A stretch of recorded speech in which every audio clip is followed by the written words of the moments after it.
Sir, इस budget को सरकार ने मिडिल क्लास का बजट कहकर बताया और कहा कि ये मिडिल क्लास की सारी समस्याओं का हल है इस बजट में। तो सबसे पहले सर मैं मिडिल क्लास की चर्चा करना चाहूँगा, उसके बाद अपने भाषण के अन्य भागों पे जाता जाऊँगा। सर, पहली बात तो यह है कि सरकारें मिडिल क्लास को एक आत्मा रहित कंकाल समझती हैं जिसकी हड्डियों पे चढ़ के $5 ट्रिलियन इकोनॉमी बनाना चाहती हैं।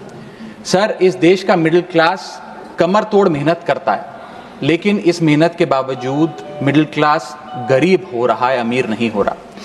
गरीबों के लिए तो अक्सर सब्सिडीज और स्कीम्स लाई जाती हैं जो कि लानी भी चाहिए।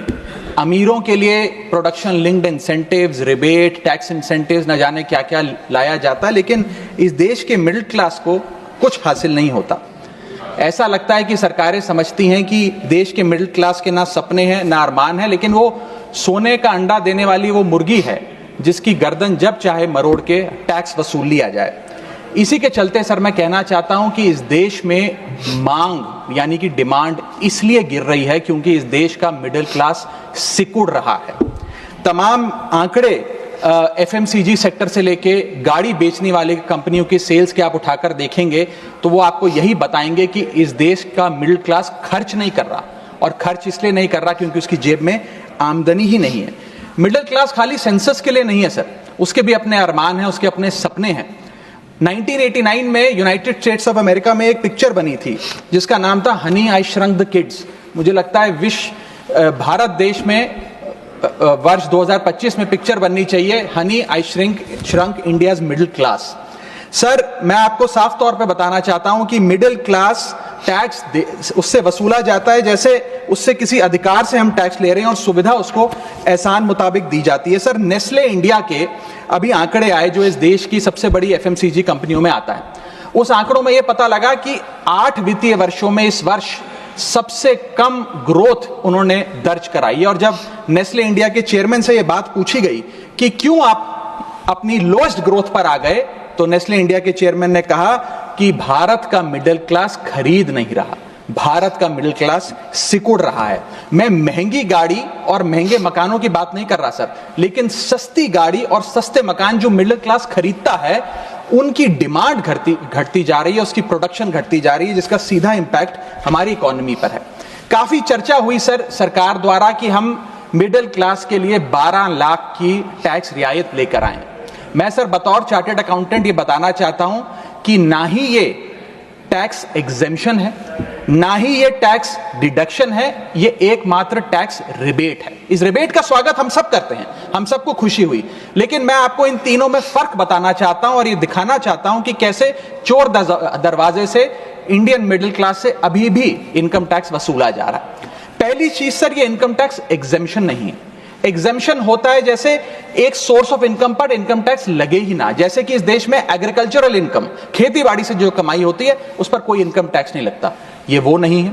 ये टैक्स डिडक्शन भी नहीं है। टैक्स डिडक्शन होता है कि फर्ज करिए आपने साल में 15 लाख रुपए कमाए, इनकम टैक्स डिडक्शन आपको 12 लाख रुपए की मिली, तो 15 घटा 12 3 लाख पर आपको इनकम टैक्स देना पड़ेगा। ये टैक्स डिडक्शन भी नहीं है, ये टैक्स रिबेट है।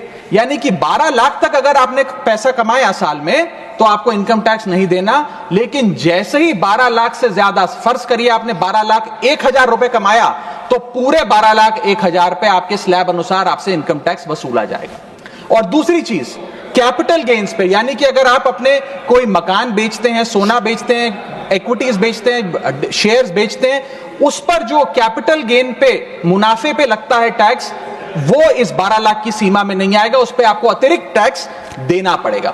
सर, लेकिन इस 12 लाख की रियायत से कितने लोगों को भारत देश में फायदा हुआ, यह भी समझने की आवश्यकता है। हम 140 करोड़ की आबादी वाले देश में रहते हैं, जिसमें मात्र 8 करोड़ लोग इनकम टैक्स की रिटर्न भरते हैं, और इन 8 करोड़ लोगों में से मात्र 3 करोड़ लोग इनकम टैक्स भी भरते हैं। यानी कि 8 करोड़ लोग इनकम टैक्स की रिटर्न भरते हैं, 5 करोड़ लोग जीरो इनकम दिखा के अपनी इनकम टैक्स की रिटर्न भरते हैं, जीरो टैक्सेबल इनकम, और उनसे कोई इनकम टैक्स नहीं वसूलती। लेकिन जो बाकी 3 करोड़ बचे, मात्र वो ही इनकम टैक्स भरते हैं। तो किन लोगों का फायदा हो रहा है ये भी समझने की आवश्यकता है। और इसका मुकाबला आप करिए सर, सीएमआई का डेटा बताता है कि इस देश में कंजम्पशन के आधार पे 43 करोड़ इंडियंस, 43 करोड़ भारतीय भारत की मिडिल क्लास में आते हैं। 43 करोड़ में से मात्र 2 से 3 करोड़ लोगों को ही इसका फायदा होने जा रहा है। उसका हम स्वागत करते हैं, लेकिन बाकियों के लिए क्या? वित्त मंत्री जी ने यह फैसला जब सुनाया तो कहा कि इससे भारत की कंजम्पशन बढ़ेगी, खपत बढ़ेगी और इकोनॉमी का चक्का, इकोनॉमी का पहिया चलने लग जाएगा। मैं आपको बताना चाहता हूं और इस सदन में भविष्यवाणी करता हूं सर कि इस टैक्स रियायत से इस देश की कंजम्पशन नहीं बढ़ने वाली। अगर आप वास्तव में इस देश की खपत यानी कि कंजम्पशन बढ़ाना चाहते हैं तो आपको इनकम टैक्स के साथ साथ जीएसटी नाम का टैक्स कम करना पड़ेगा, क्योंकि जीएसटी वो टैक्स है जो इस देश का अमीर से अमीर आदमी और गरीब से गरीब आदमी भी देता है। जब गरीब आदमी अपने घर में चूल्हा जलाने के लिए माचिस खरीदता है तो उस पर भी जीएसटी देता है, और अमीर आदमी जब सफर करने के लिए मर्सिडीज और बीएमडब्ल्यू खरीदता है उस पर भी जीएसटी देता है। जीएसटी वो लोग भी देते हैं जो इनकम टैक्स नहीं भरते, जीएसटी वो लोग भी देते हैं जिनको सरकार उन 80 करोड़ भारतीयों को जिनको फ्री राशन देती है, जीएसटी उनसे भी वसूला जाता है। तो सही मायने में अगर आप भारत में खपत यानी कि कंजम्पशन को बढ़ाना चाहते हैं, इकोनॉमी रिवाइव करना चाहते हैं, तो आपको जीएसटी कम करना पड़ेगा और जीएसटी स्ट्रीमलाइन करना पड़ेगा।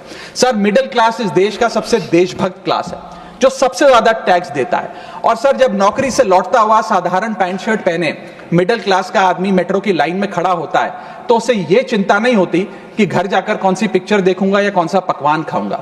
उसे यह चिंता होती है कि मैं अगले हफ्ते अपने बच्चों की फीस कैसे भरूंगा, बाबूजी का ऑपरेशन कैसे कराऊंगा, या बड़े साल नौकरी कर ली अब एक स्कूटी खरीद लेता हूं, लेकिन जब बाजार जाता है तो पता लगता है वो स्कूटी जो 4 लाख की जो 40,000 की मिलती थी वो अब 1 लाख रुपए की मिलने लगी, या वो ऑल्टो गाड़ी जो 3-3.5 लाख की मिलती थी अब 10 लाख रुपए की मिलने लगी। ये सच्चाई है सर, और इसलिए है क्योंकि सर सैलरी बढ़ती नहीं, बचत होती नहीं, सिर्फ और सिर्फ महंगाई बढ़ती है।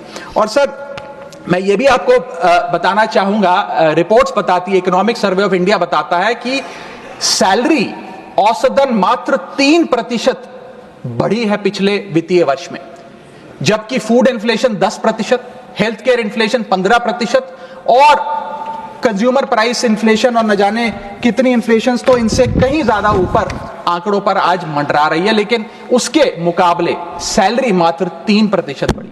सर, देश का मिडिल क्लास एक बहुत बड़े डेट ट्रैप में भी फंसने जा रहा है।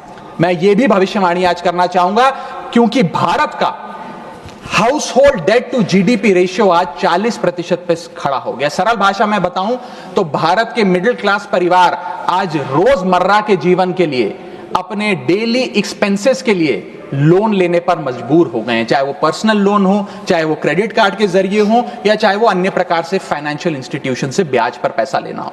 यानी कि जो सैलरी 1 तारीख को आती है वो पहले ही आपके रोजमर्रा के जीवन में जो आपने खर्चा करने के लिए ब्याज पर पैसा लिया हुआ है उसके भुगतान में लग जाती है, और इंडिया का मिडिल क्लास एक डेट ट्रैप में फंसता जा रहा है। ये लोन कोई मकान बनाने के लिए या दफ्तर खरीदने के लिए या एसेट क्रिएशन के लिए नहीं है, ये day to day expenses meet करने के लिए, जो भारत के मिडिल क्लास को एक डेट ट्रैप में खड़ा करता जा रहा है। सर, सैलरी तो 7 तारीख को आती है महीने की, लेकिन 1 तारीख को मकान मालिक आ जाता है दरवाजे पे दरवाजा खटखटाने की किराया दो, और सारी उम्र काम करने के बाद एक मिडिल क्लास का आदमी सोचता है कि अंत में रिटायरमेंट के समय एक छोटा सा अपना मकान, जमीन खरीद के मकान बनाऊंगा।